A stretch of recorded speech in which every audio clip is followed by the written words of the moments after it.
We've got our final picture for this section, which is IITSPIRATION, which is Alain Clapham.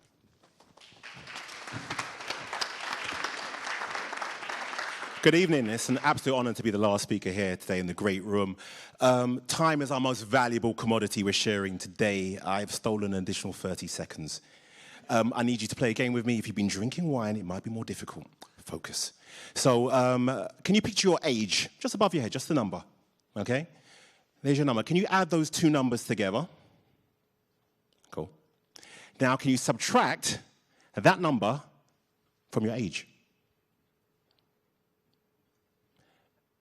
Add those numbers together. And can you tell me what number you come up with? A collective 9. Good. Great. 9. The age of 9 is an age of curiosity. It's an age of sharing.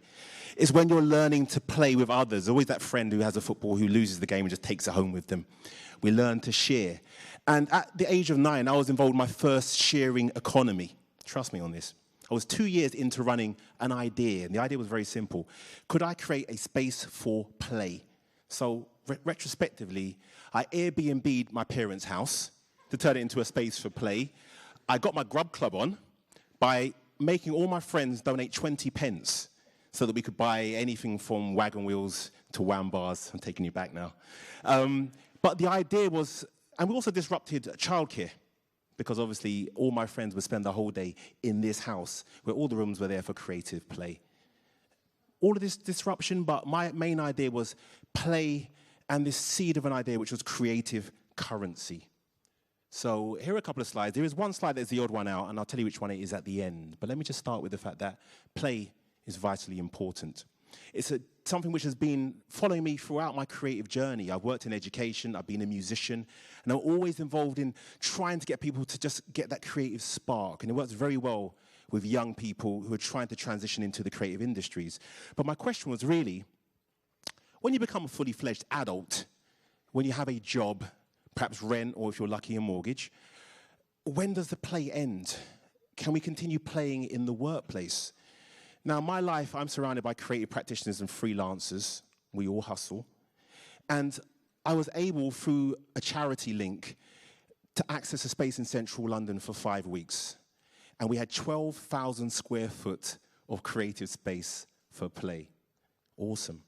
This image is from our very last night. We only had 5 weeks in that space. It was a disused office building. And here you can see what creative play can create. These tables are really doors, salvaged from a skip, blessed with art to create tables.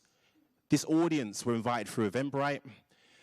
The images around are curated by a young painter who was selling those images, and that's Ayana Witter-Johnson, a cellist, singer, songwriter, who was launching a crowdfunding campaign, and through this night, we were able to raise £12,000 towards her launch album. The cost of the night, practically zero. Everyone used their creativity as a currency. And I believe in this currency because this is another form of social enterprise.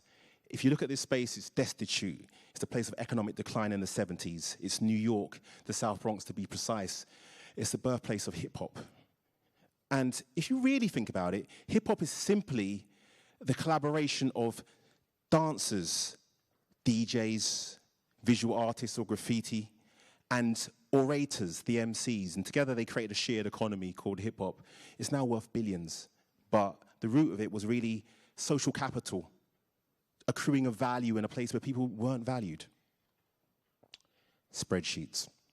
Personally, I hate them, but I understand that there needs to be a metric to measure things. But my request to all of you really is, play in itself is important. It's a means to share ideas. Our movement is called IITSPIRATION, and our creativity is our currency. We've taken over office spaces, we work in schools, but we're interested in infiltrating your office. Can we turn your office into a place of play? It could be lunchtime, the evening. We'll bring our creative practitioners, we'll work together. Maybe the MD gets involved in the workshop, writes a poem. Maybe the security guard does too.